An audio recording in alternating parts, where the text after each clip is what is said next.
crazy. Oh, the adventures of going live here. I forgot I had my mute on and everything, but welcome back to Buck What You Heard. My name is Gene. You can reach me at Buck What You Heard. You follow me, I will follow you back.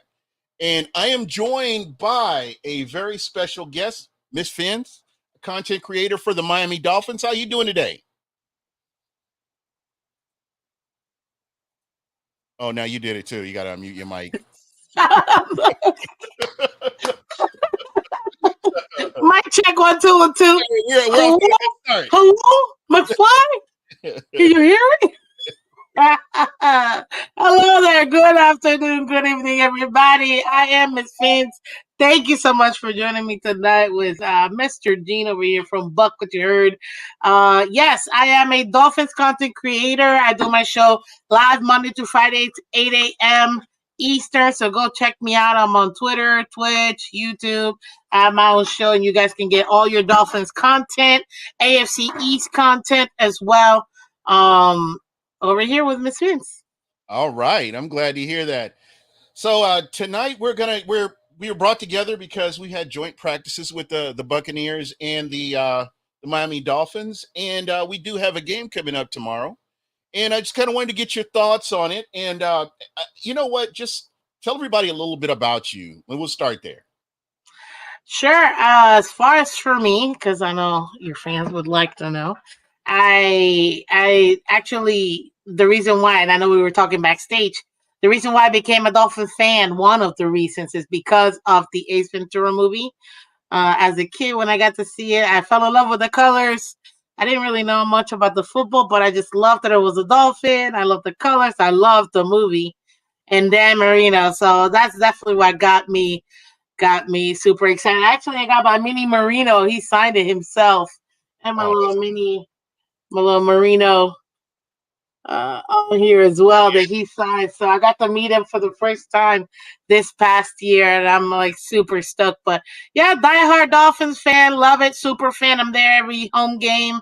For the most part, this is year 3 of Mis Phins, so we're very excited, very happy to be able to continue to get the show going another year. All right. Mm-hmm. Well, I did want to kind of start out and talk a little bit about the offseason, because that's, after the game against the Kansas City Chiefs, and in a game that I was actually rooting for you guys because I have a sort of a dislike for the Chiefs, but that's for nobody likes the Chiefs. That's for another show right there. But I really felt like Miami could go in and pull it off. But, just watching the game, the running game was a little bit struggling there. And I felt like, the defense too, where you had a lot of time of possession for the Kansas City Chiefs versus Miami. And I think that was one of the other contributing factors. But going into the offseason, you decided to, hey, let's take care of the defense. And, in the draft, it looks like you guys picked up Chop Robinson. I know, because I do follow Dolphins Twitter, people were losing their minds. They were just like jumping out the window because everybody wanted an offensive lineman. Everybody felt like, oh man, we got to keep Tua upright. And it ended up being that they your team drafted Chop Robinson. How is that looking for you right now? Oh, man, let me tell you, I was absolutely one of those people screaming at the top of my head, like, what? What? Why? Why did we get Chop Robinson? Ladies and gentlemen, I understand why you would get it. Our top 2 edge rushers in Jalen Phillips and Bradley Chubb were essentially out for the season due to their injuries that they both sustained in mid and then late of the season. Thankfully, Jalen Phillips looks like he could be available for us at the beginning of this season, but Chubb is probably going to be either the middle of the season or the end of the season. So I understand the need for having a replacement for them, or at least a stopgap in drafting that position. But I felt there was enough edge potential in this draft that we could have, gotten someone else later in the draft, which we ended up getting another edge later in the draft. For me, so far, I have liked, I've gone to training camp this year and the last couple of years as well. And I've liked what I've seen from Chop. I like his quickness. I like his aggressiveness. That's one of the things that I like the most, especially for that position, and the way that he attacks towards the quarterback. My only thing is, I just hope that that translates to the regular season. Obviously, being a rookie, Right. I do believe he will be our starter. Edge. If Phillips is back, he'll be opposite of him, but we gotta see. Yeah. But so far, I do like what I've seen from him. I just think that I would have definitely have picked a different position at 50. So. Yeah, and that was the Mhm. thing, from everybody that I Mm. talked to or follow, people were wanting somebody along the offensive line, and Mhm.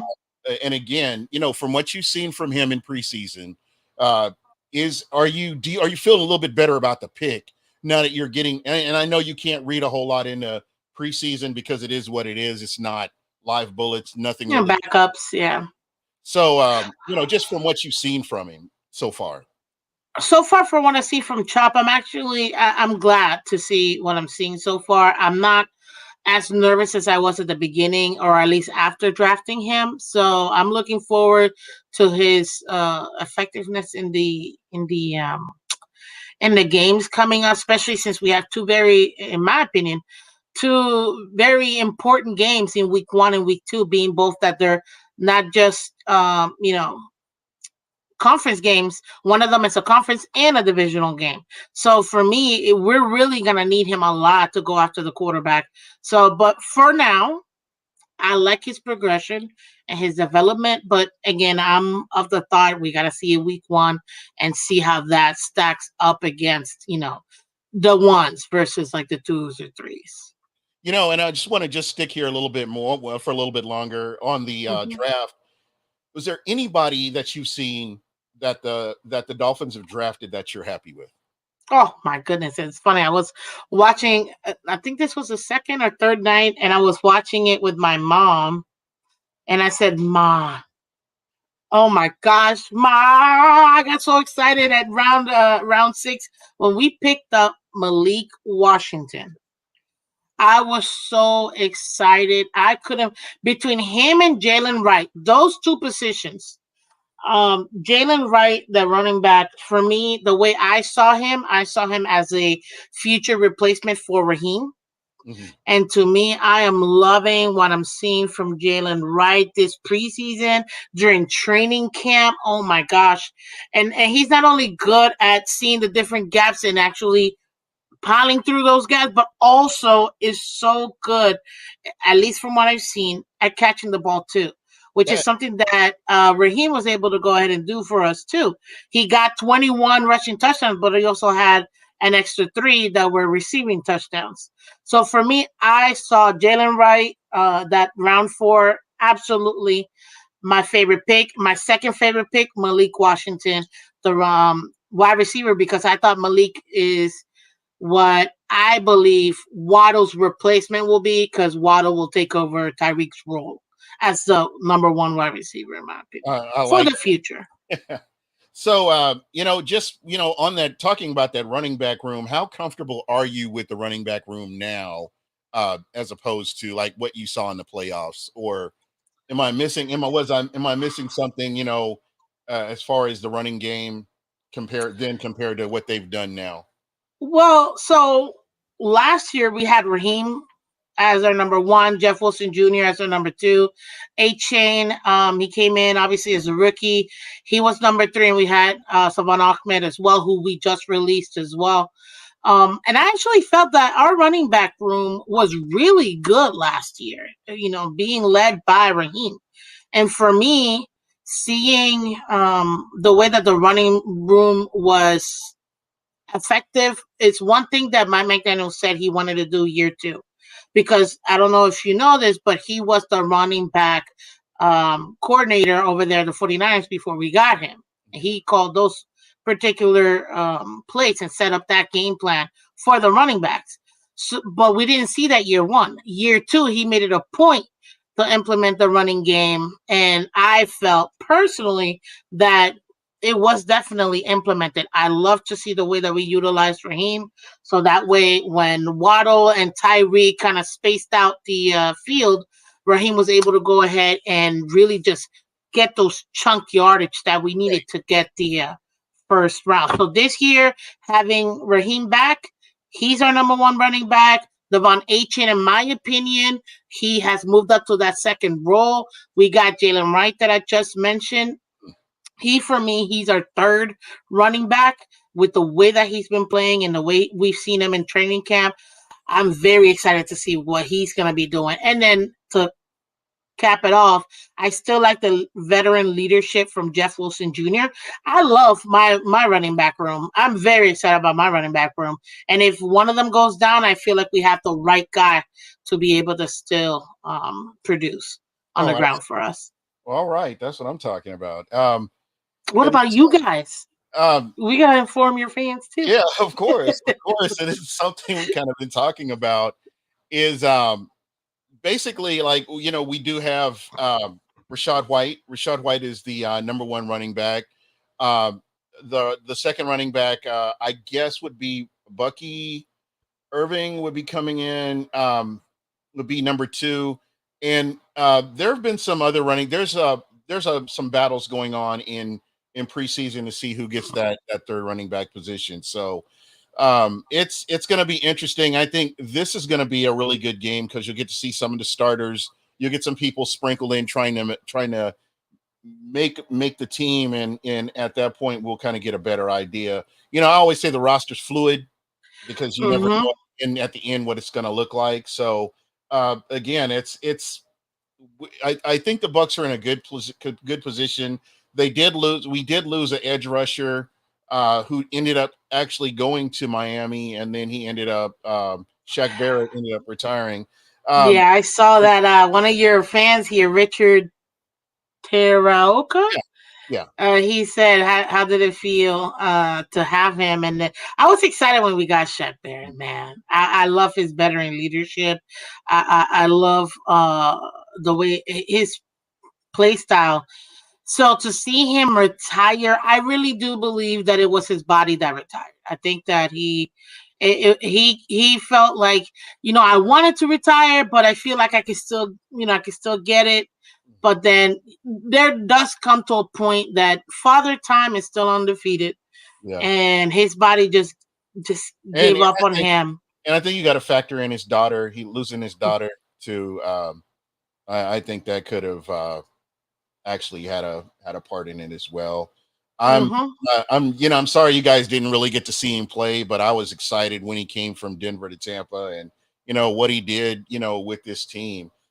So and then on top of that, I mean, we had something similar happen here where the Bucs had signed. God, I just drawn a blank on his name now. It's horrible. Um, it'll it'll come back to me unless It'll come to you. somebody in the chat help me. Who did the Bucks end up letting go? They let him go today. Um, I'm gonna kick myself here. But anyway, the Bucks had they brought in Randy Gregory. Randy Gregory. Thank you. I don't know why I Hmm. couldn't think of the name. Randy Gregory Okay. came in, never really did anything, and so basically he really didn't affect the Bucks one way or the other. And eventually they just came to they came to an agreement, and he went on his Yeah. way. And I'm not sure if it's the lawsuit with the NFL or what's going on, but he really wasn't an impact or really didn't have any effect on the Bucks one way or the other. So something Mm. similar to kind of what you guys were dealing with. Yeah, So I could definitely see that. So it's a bummer for you guys as well. yeah, and it's gonna be interesting in the NFC South. I know that you cover your whole division as well, and I Hmm. got some questions as well. But with the moves that the Atlanta Falcons has made, and New Orleans is always a tough team. The division is going to be the NFC South is going to be tough, and I kind of wanted to talk with you about your division and the New York Jets. I'm going to start out with them. Uh, Oof. and they're getting the quarterback back, and they've made a few moves in the offseason. How comfortable are you with where they are, and do you feel like they do pose a threat, divisionally to the Dolphins. Well, I mean, how do I put this the best way possible? We're gonna sweep them again. I mean, that's just it is what it is. Uh, This is our division to lose. Period. The Miami Dolphins own this division. I understand that the Bills are technically, the reigning champs, blah blah blah. uh, But with everything we've done, this is our division. right. Period. It's our division. Period. It's ours to lose. So now that what's his name is back, Aaron Rodgers, congratulations, sir. You were gone in 60 seconds last season. Nobody foresaw that coming. Which sucks. I just it was just so unbelievable. You never wish injury on anybody, but No, I didn't even see that the coming. way that everything happened, it was just like it was too much. So not on the injury, but on everything else, yes, I totally laugh. We're gonna sweep them again. No matter what they bring, at the end of the day, I mean, Sauce it always holds everybody. To me, he's overrated in my opinion. Um, Aaron Rodgers, now let me take my Homer hat off a little bit. They should, in theory, be a better team than last year because they have the defense. In my opinion, they had the best defense last year in our division. This season, I don't know if they do have the best season, but I think that they do have a top defense in our division. Probably one or two. No, I'm not wearing a creamsicle. This is a if you know, you know. Ricky, pretty Ricky. So this is my running back that I grew up Oh yeah, watching, Jersey. there you go. So there you go. But yeah, so for me, the Jets, it's gonna be very interesting to see how their offense ends up performing. I'm not Yeah, worried about their defense. Their defense is always going to be good. Their offense is the one that we got to see if they can put it together. If we're going to be honest, because right now, their offensive line they're still struggling. yeah, And for me, I mean, it literally got him injured. And then for me, we'll see how he ends up being with his wide receivers until week one happens and we see a couple of games underneath his belt as a Jet. I'm not worried about the Jets, and even then, we're still mm, sweeping them. yeah, definitely, Here's definitely. what it is. So we'll see. And one of the questions I did have for you, and I wanted to kind of ease over to the quarterback room. I know that Tua, and as for Dolphins fans, you either like him or you hate him, and there I see both camps there. And I've been seeing that for years. I think he's made some great improvements. I think Miami's done a great job getting him weapons to throw to. And I think he's made a lot of improvements from his rookie year to where he is now. How comfortable on a scale of 1 to 10 are you with Tua leading this team to a Super Bowl? Because that is the ultimate goal in Miami is this is our year. We're getting to the Super Bowl. Absolutely. I feel very comfortable with Tua. Tua's the best player right now to run this offense. Mike McDaniel has, as any other coach should do, has tailored this offense to his strengths. And right now, having great pieces, just like you mentioned, with Tyreek and Waddle essentially being your speedsters in those go routes and those deep slants and deep posts. So I feel very good about Tua being our quarterback. Mm, And I'm actually very excited to see because a lot of people, I call it murderer's row, the end of our season. But I'm very excited because for me, maybe I see it a little bit different. I like to see challenges and I like people overcoming those challenges. And I yeah, know that a lot of people are going to be really keen, really paying attention to the end of the season for us. And I think that with him getting signed, you got that monkey off your back. You have your weapons. You got the run game that's solidified, in my opinion, with that's being replenished with even better younger players and rookie players. Then you got your wide receiving core that you already have experience with. To me, that 1-2 punch, he's good in the dink and dunk when you need him to. And then he's also been able to, within the last 2 years, get better at those deep passes and those deep middle passes that, to me, he needed to go ahead and do. Now that he's got that monkey off his back, man, we're winning the I division. did want to ask you one other question. Somebody brought up the contract. Are you happy with the contract you got? And I guess the second part to that is, sometimes players get these huge contracts, and it Mm-hmm. becomes a burden on the team in years to come. And I'm not sure the direction is. Is it like the Miami Dolphins are going all in right now? This is our time. We're going to grab everybody we can, and we're going to try to get to the Super Bowl. Um, or is this one of those things that you still kind of have to keep your eye out on the future a little bit? And this contract isn't going to make or break this team, and they'll still have a chance to re-sign people and get some of your free agents in going into next year. Is this a contract that's team friendly, or is this Tua friendly? I think this. I'm actually. It's funny. I didn't get a chance to see it right when it dropped, but a few days later when I was actually able to dissect it. Thank you, Chris Greer. This is the second contract, in my opinion, this man has done that has been beautiful. The first one was Waddle's contract, okay? And if you're Devontae Smith, you are extremely pissed to whoever your representation is.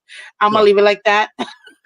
And number two, this Tua contract, ladies and gentlemen, this 55 plus Miller 53, I call it fluff money. The real money is the $93 million he got fully guaranteed. That's the only money that matters. And actually, the way that Chris Greer structured this particular contract, we can get out of it after next year.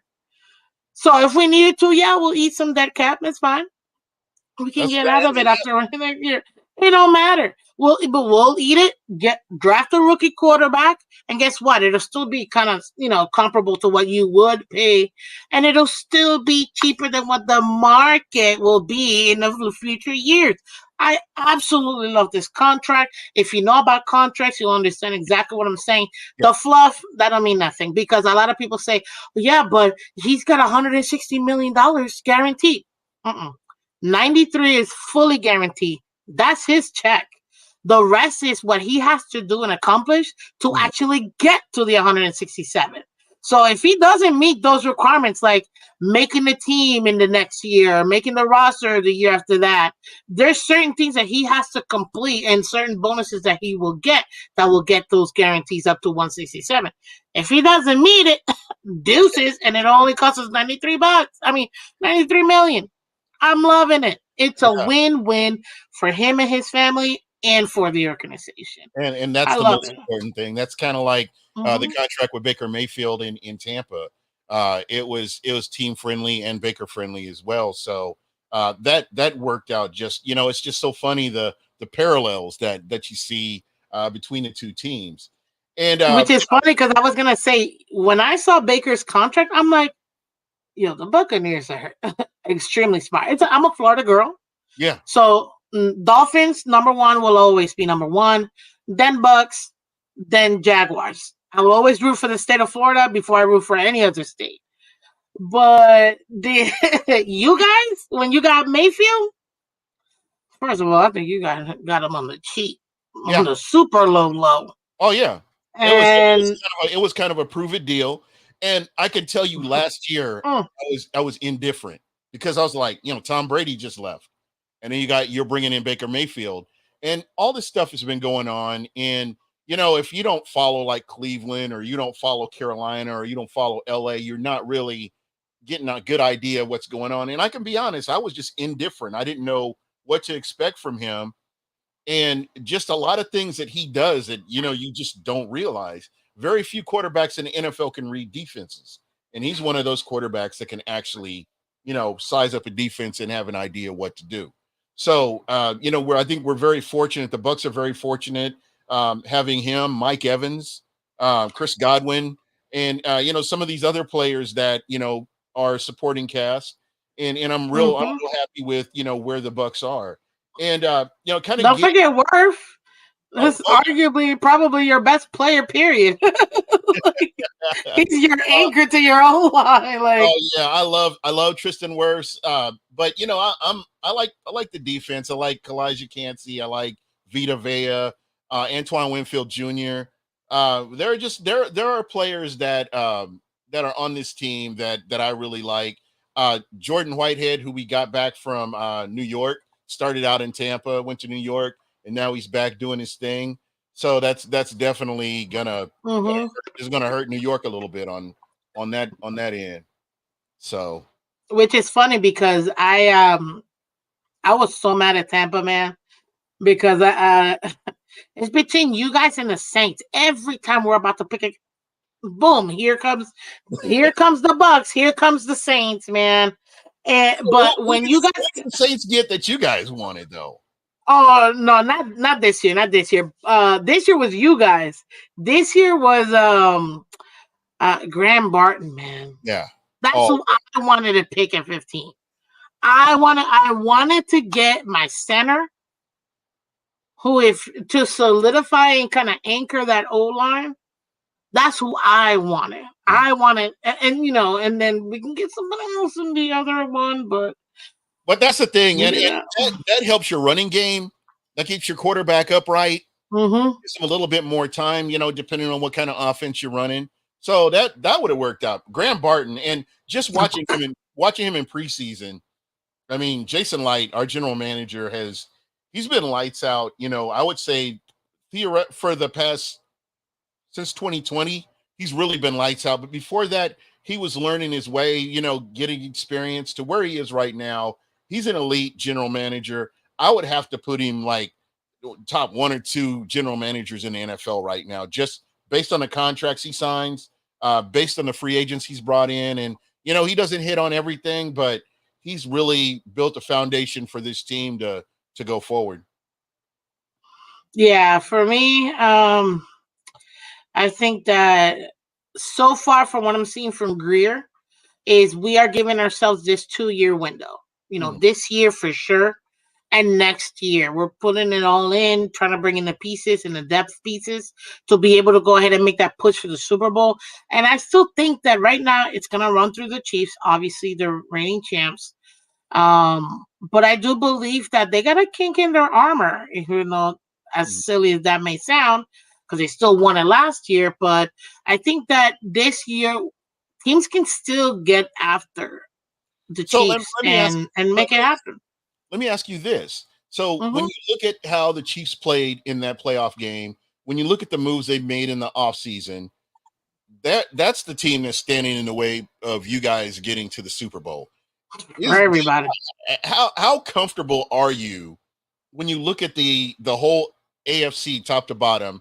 Mm-hmm. How comfortable are you? I mean, is this a team that you're like, okay, if we bring our A game, we can beat them? How do you feel about the Chiefs right now with the moves that have been made, and if everybody stayed healthy and you go into the season, how comfortable are you facing the Chiefs? If everybody stayed healthy, if our but obviously at the end of the season, that's not gonna Yeah, absolutely. typically the case. Let's be real. But I have to be a fan of the Chiefs, man. They drafted really well. They brought good pieces. I'm actually kind of annoyed that they make nobody. They're essentially giving me Patriots vibes, which I hate saying because I already dealt with 20 years of my life having to deal with the flipping Patriots, Yeah. and now you have, we got to deal with the Chiefs. But for me, although they do have great players that they have, Oh yeah, I most definitely. I still think there's a little kink, and we saw that last year. Mm. And even with the depth that they brought, even with the great guys that they have, you cannot deny between Worthy and Brown and Rice and Pacheco. I mean, they got some really great weapons for him. Obviously, we all know Travis Kelce. Let's be honest. That's his number 1, 2, and Right. 3. but even then, I still feel like what's most concerning about the Chiefs this year? It's not even their offense; it's their defense. And the fact that a DC has gotten this defense to be that good in a year where they weren't even supposed to really make it all the way because they had no offense, quote unquote. Right. So for me, if this team really does put that defense together, they're going to be very tough to beat. But do I believe that we can beat them? 100%. I'm not Oh, even worried. We oh should yeah. have beat them last year twice, if I'm going to be honest with you. We beat ourselves. I still don't think that last year, both games that we played, the one in Germany, right? Germany? Yeah. The one Yeah. in Germany and the one in Kansas Kansas City. City, Arrowhead. For Yeah. me, absolutely, the Dolphins beat themselves. I do not believe that the Chiefs beat them. Where was the hang up when you look at that game that the basically, I mean, Miami, that was who's going to the Super Bowl, that particular game. Um what do you felt like Miami didn't do that they should have done? So this is one thing. I know a lot of people want to say, well, because it's cold, Miami doesn't travel well with the cold, which is still true. I'm not gonna try to deny it or I'm not anything built like for that. cold weather either. Me neither. That's why I'm a Floridian. Thank God. Thanks my parents. But as far as for the Dolphins, right? Right. To me, in that particular game, when we went up there, it wasn't even the cold that upset me the most. It's the fact that when you watch, because we had hard knocks throughout the season. If you watch the last episode, Waddle said one of the things that I've been saying pretty much for the entire season is how are like how are the defense playing like this? They're the ones missing people left and right, and we're not doing our job. For Mhm. me, it was our offense that let us down. And the thing is, yeah, you could say that they knew exactly what to do. They Yeah. plugged in the holes to stop our run game, even though our run game was still averaging, I believe, 5.1 yards per carry in that game. Mhm. But regardless, we weren't doing it enough. But then people will say, well, you can't really throw the ball when that kind of weather. Well, I mean, last time I checked, Patrick Mahomes threw it like almost 40 times. So you can throw the ball. You can catch the ball. It's going to hurt both ways. But at the end of the day, you still got to do your job. And for me, that particular game, it was our offense who lost us the game, not our defense. We were literally bringing on guys from the street. Like, hey, do you still, can you just walk? We'll sign you. Yeah. It's 7 day. We got you. Yes. Just you can walk. Can you stand? Can you deal with the cold? Okay, cool. Like we were And bringing guys off the couch, literally. when you talk about it, I think that you make a great point here.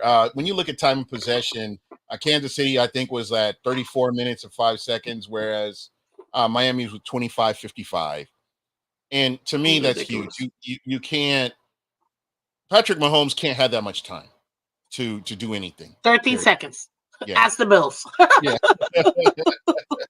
So when you talk about that, getting those three and outs, getting them off the field, um, a lot of people coming back from injury. Are you pretty comfortable with your defense? I mean, I was watching. So we have some really good sideline reporters here. Greg Allman, Joshua Cole Allen. We have some really good guys that have been covering the one-on-ones with your team, the joint practices. Mm-hmm. And we've seen some positives from Tampa, and we've seen some positives for Miami as well. I mean, this is a good opportunity right here. What are your expectations going into this game? I know it's a preseason game. I realize plays are vanilla, but you have to go out and execute. You still have to go out there and Mm-hmm. this is your assignment. This is what you need to do. This is what you need to do. They need to go out and execute those plays. Is there anybody that you're looking at and you're like, okay, I need you to step up, or I need you to step up? And yeah, as you're looking at this, I know that is it Jalen Ramsey is he 100% healthy right now? Is that a guy that's a guy So you're going to need him? Mike McDaniel did state that some starters will be playing this game. So we could expect some starters to play. But you're also going to have um some that don't play. So right now, I know Tyreek is not playing, Waddle's not playing, Aaron Brewer, center, who is really trying to just make sure that he's good to go because he is questionable. River Craycraft is not playing. Chris Brooks, our running back, and our kicker is not going to be kicking either. When it comes to our defense, Phillips is not going to be playing this last game. Neither is Anthony Walker Jr. Jr. is he's questionable as well, just like Phillips, obviously coming off the pub list. And Javon Holland and Cam Smith. Right now, Cam Smith has a ham injury, so he's trying to nurse that. So he's not playing. Soft tissue is the worst. Yeah, exactly. Holland is also not going to be playing, and Ramsey's not going to be playing. Obviously, these guys are all questionable, but if we're being honest, nobody ever really placed in the last preseason. This is where you want to build your depth, and who are you going to keep for that 53-man roster, and who do you expect to bring back for the practice squad? So for me, you might see some of the starters play. Whoever does play won't be for that long, maybe 2-3 series at most, maybe the first quarter at most if you do see them. But it's really going to be more for the depth. What are the guys that can come in and actually do it? Because right now we got Odell Beckham. He's in the pup list. Chubb is still in the pup list. Isaiah Wynn, who's our lineman, is also in the pup list. We just put in our third string center into the IR, so he's done for the year. And Willie Snead as well, the wide receiver, is also on IR. He's done for the season as well. That's so right. For me, I want to see our backup quarterbacks. What are you guys going to do for us? This battle between Mike White and Skylar Thompson, who's going to be the number 2? I want to give Skylar that number 2 position since Mike White had it last year, because to me, at least my floor for my backup is at least for my backup for Skylar is to be our backup quarterback for the long haul, like Matt Moore was for us, and how consistent he was for us. I remember. You know what I mean? I love Matt Moore. I know a lot of people don't like their backup quarterbacks, but I remember my backup quarterback number 8, and he was awesome. So to me, that's where I will put Skylar. So I want to continue to develop him as that second option. If anything were to happen, obviously, or we're blowing people by 50, then let's throw him in there. It's not like we haven't already done that. So, so I expect my quarterback battle to continue. And I do expect Skylar to be the one to come out on top. I expect the O lineman to be able to go ahead and play well. Especially Jack Driscoll, who I think he might even be able to go ahead and lock in that right guard position. I like it. So one of the listeners, Bud Cannibalist, longtime listener, shout out to Bud. What do you say the weakest position right now where you really need to get in and kind of strengthen it up, or you need to make sure you got the best of the best out there? What position would you say that is along the Miami Dolphins, either offense or defense or special teams? Okay.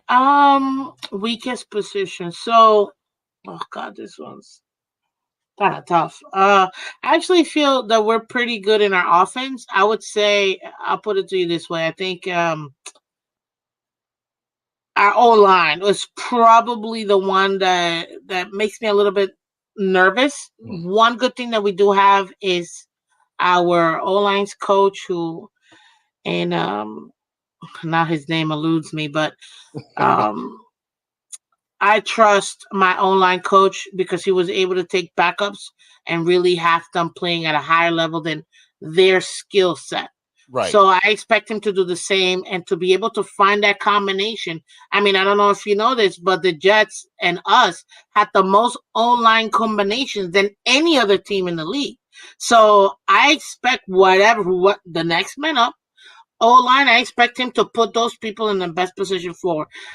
I think center out of all of them is probably the one that makes me the most concerned, being that we don't really have a center, and our backup center is really our starter, who was our backup last year, who should probably be our guard. So I'm nervous about the O-line and defense, just to kind of go there.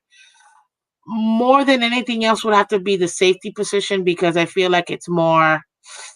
Um, we have Javon Holland, Mhm.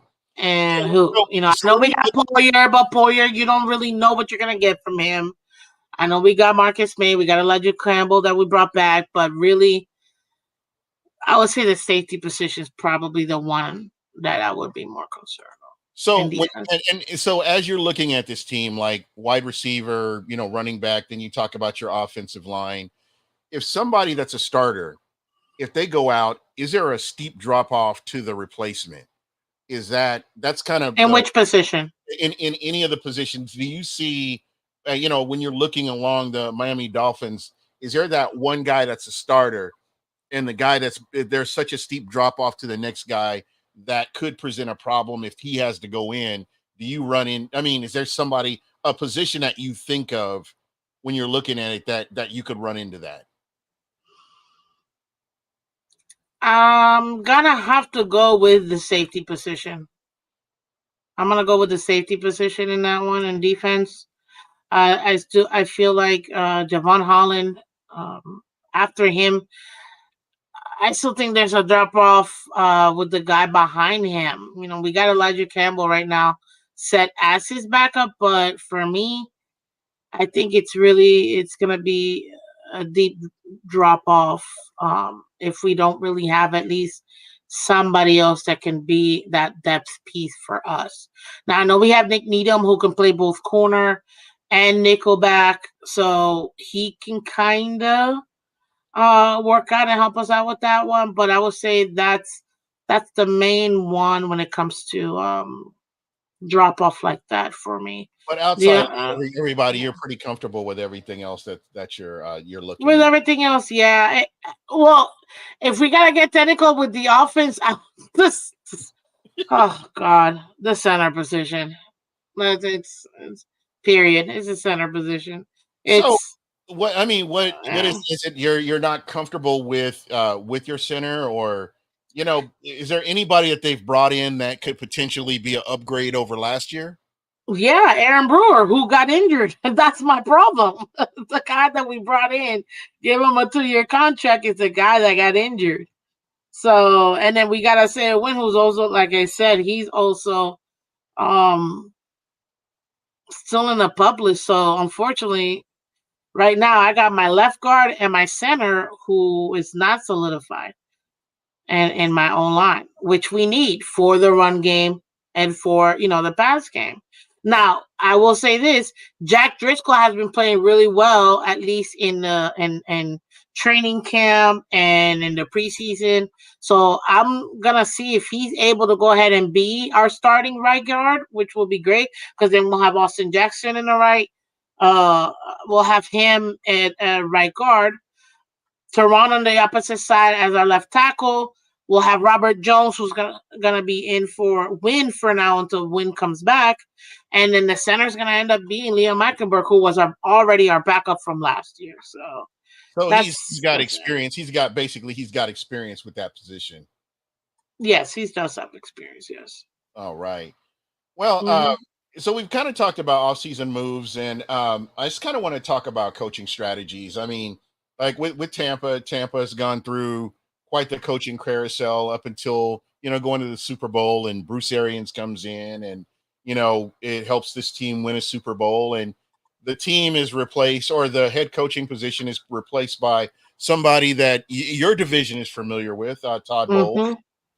And Todd Bowles has done a really good job, helping the Buccaneers get to the playoffs, since he's been the head coach. For you, when you look back at some of the coaches, are you 100% sold on McDaniels? I mean, you've had Gase, you've had Flores, and now you have McDaniels. I mean, is this a guy that you could see long term as the guy that's going to lead you to the promised land?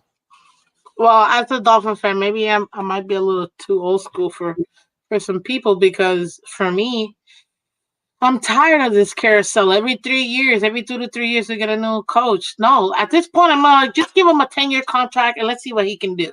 You know what I mean? I'm so over it. Like, I And can't as a anymore. Bucs fan, we went through the same thing. I mean, every It's year, like, come every other on. year. Yeah. So I every understand. single year. But as far as for him, with the team that we have now, I think that he's a good stewardess. Steward, sorry, Did he good steward. surprise you as a head coach coming in? Did he exceed your expectations when he came in? You're like, oh, this is who our head coach is. I wanted somebody else. Did he exceed your expectations, or is this, hey, I like what he's done. I like what he's doing. Let's get on board and ride with him. Let's get on board and ride with him. He hasn't met my expectations yet. I mean, look, I am, and who I thought should be our coach till today is Brian Flores. I'm a huge Brian Flores fan. I was so pissed when we got rid of him. I had to take the day off from work. That was a Monday, 9 a.m. And I literally called my boss. I was like, I need to take the day off. Yeah, So, and I know I'm not trying to get on the TMZ train here, but I knew it was gonna come up, so that's why I said it. and you just led me to it, and I appreciate that. You led me to the promised land. So, with what's come out, what is your take on the Flores Tua situation? I mean, you as a fan, you're an astute fan that follows this very closely. What did you take away from what was said? So I actually had a show about this. Yesterday on my show. So catch me, Mis Phins. But what I was telling my fans is, Make sure you plug your show right quick. oh yeah, we'll do that at the end, but I can do it now too. Mis Phins, MISSPHINS. Boom! In case you need to see it, MISSPHINS. Go ahead and follow me on all social medias. Thank you very much. Great content, by the way. I appreciate it. But this is what I have to say. At the end of the day, what a person feels, it's going to be true for that individual experience.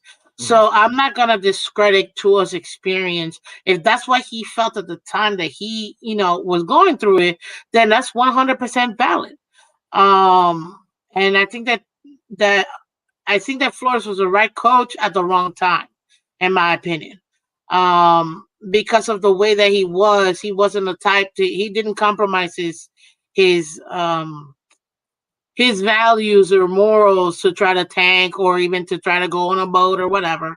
You all have heard everything about us. Yes. I think though that maybe perhaps, I loved, and a lot of us loved when we brought him in, because we went from Gase being absolute Wild West. We were the most penalized team in the NFL. I mean, it was ridiculous. We were like, what is going on? Are children playing?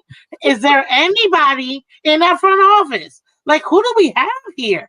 It was horrible. I'm like, can we get some structure, please?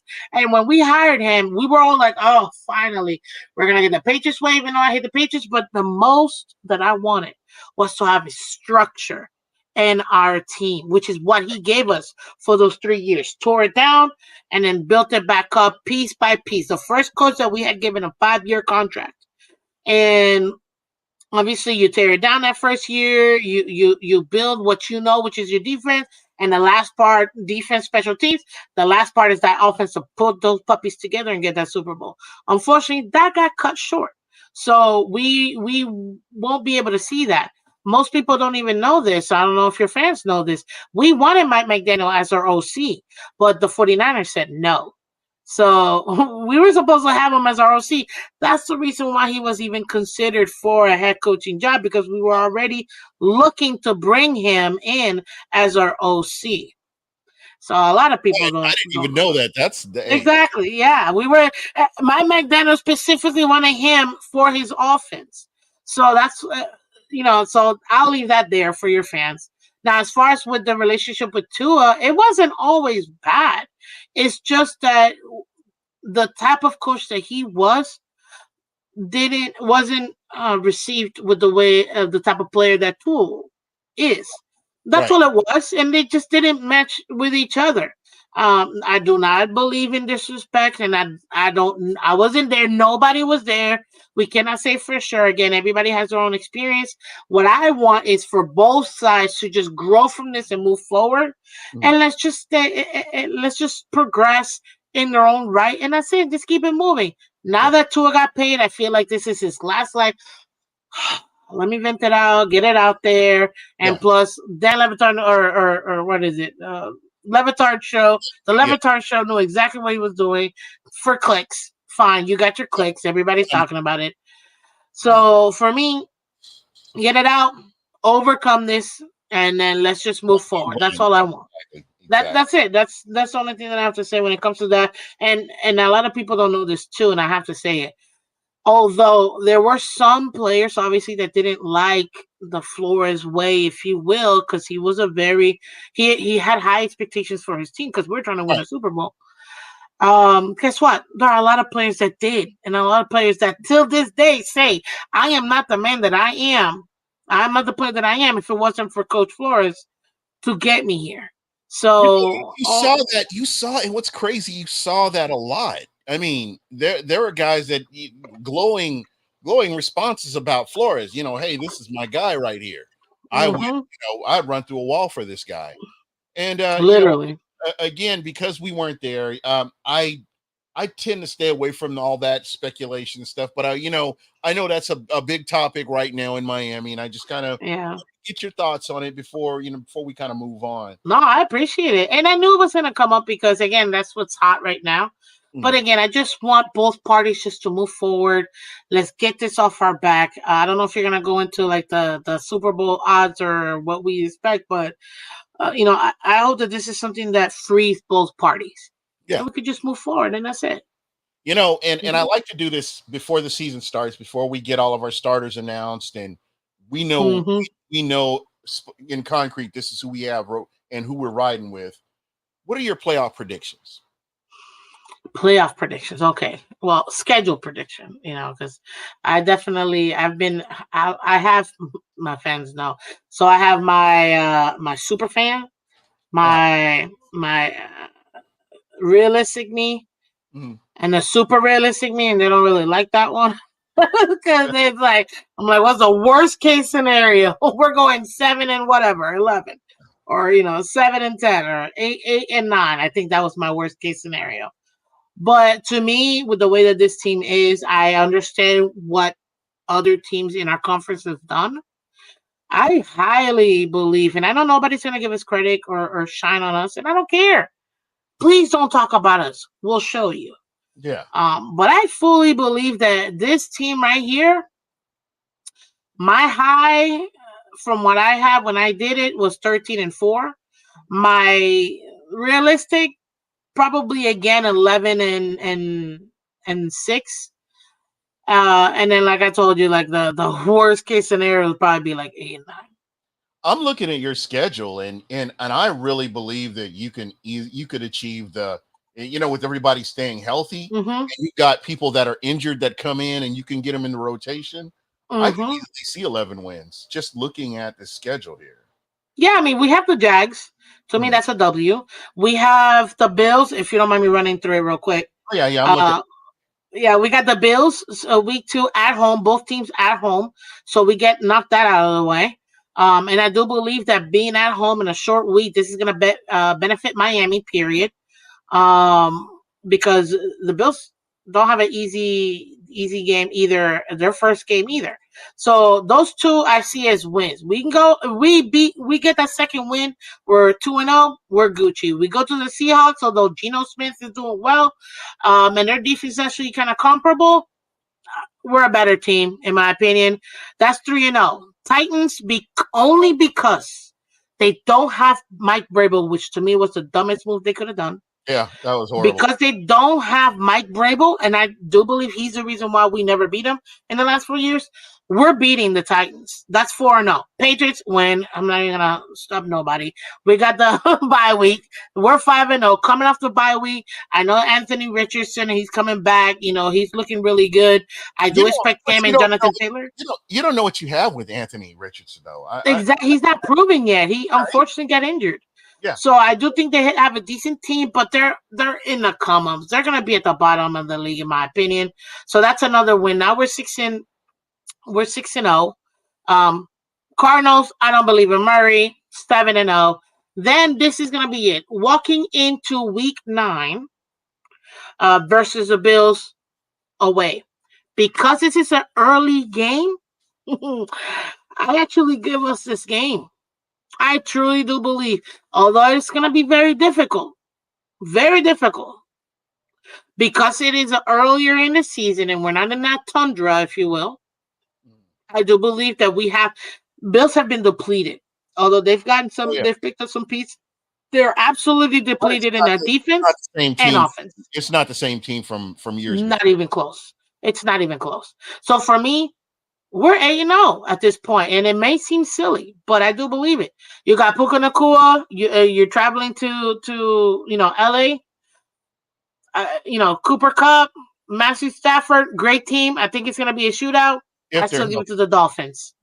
And then we come back home for back-to-back wins between the Raiders and the Patriots.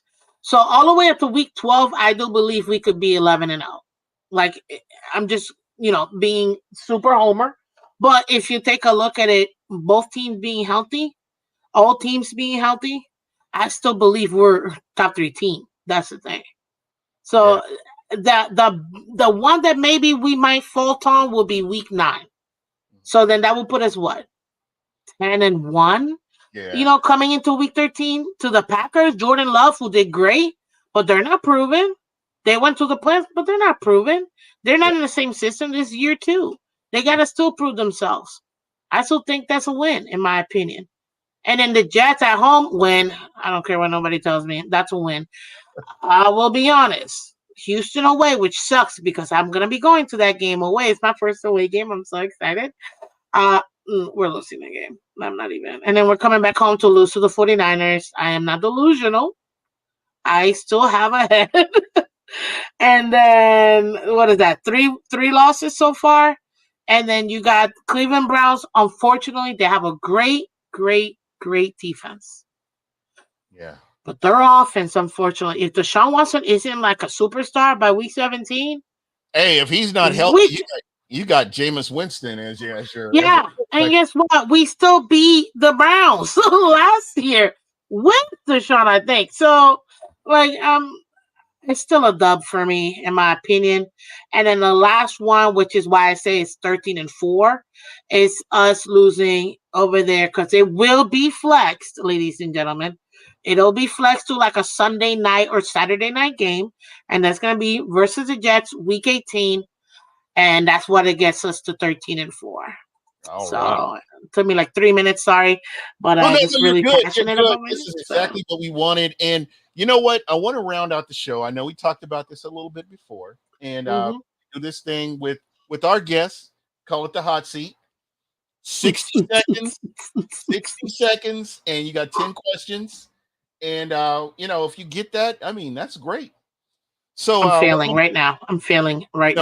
You've got the majority. It's Miami Dolphins questions, and it's I've kind of sprinkled in a few AFC East questions. So okay. It's gonna be pretty simple. We got this. All right. So help me out, chat.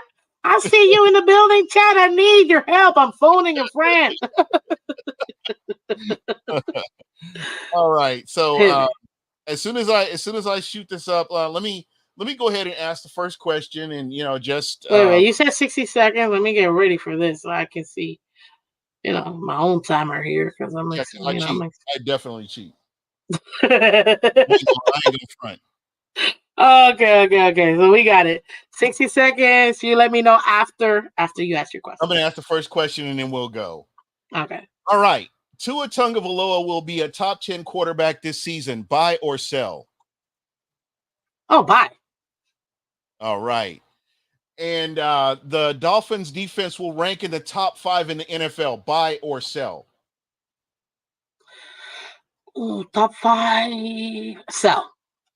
Tyreek Hill will lead the NFL in receiving yards. Buy or sell?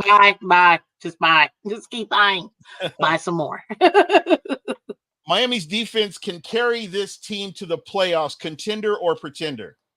Contender. The Dolphins' offense is among the most explosive in the league. Contender or pretender? Contender. The Dolphins' coaching staff is one of the best in the NFL. Contender or pretender? Contender. Miami can compete with the top teams in the AFC. Buy or sell? Can or can't Can.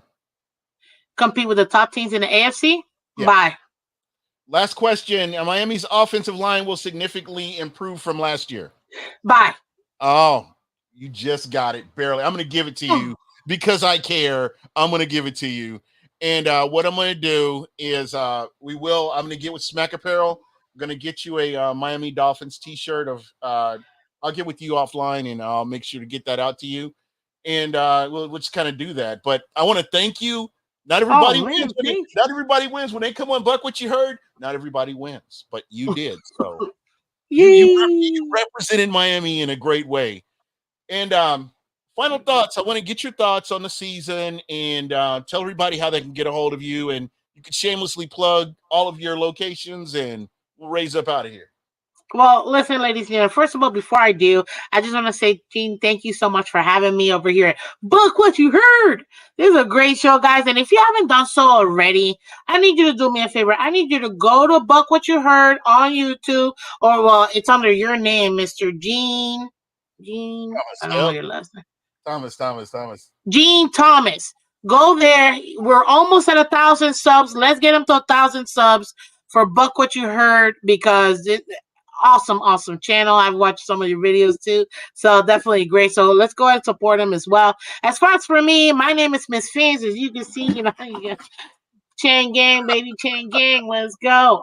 Mis Phins, MISS PHINS. You can find me on Twitter. You can find me on YouTube. I have a morning show Monday through Friday, 8 a.m. Eastern. I do a motivational Monday to a Tuesday, AFC East. Wednesdays mornings, and then on Wednesday nights I got a special show, season 3 of League Wide Wednesday, when myself and my co-host color commentary, we talk all NFL, and we preview games, we talk about the reactions to the other games, and we give you our most impact players. That's Wednesday nights at 8 p.m., ladies and gentlemen, Eastern Standard Time. And then a Thursday Remix Thursday, Friday is our game preview. So if you haven't done so already, go ahead and check me out. Mis Phins, MISS PHINS, Twitter, Twitch, Instagram, and of course YouTube, where I do my morning show Monday through Friday, 8 a.m. Eastern. Hey, you know what? I love the podcast. Arena. I love the people that I work with, and it's so good that you can get somebody from another team to come on, and you can chop it up about football for a whole hour, and you don't even realize you've gone through it. So shout out to you. Thank you so much. I really appreciate it. Absolutely. And I'd love to have you on my show too sometime as well, for sure. Just let me know. Now that you've been on, you're a friend of the show. You're always welcome, and we'll make it happen. Thank you so much. Thank you, guys, and nice to meet you guys. All right, everybody. We are out of here, and you'll be seeing us again you'll be seeing me, and my man KB will be back next Thursday, 7 p.m. Eastern, as we do this. Peace.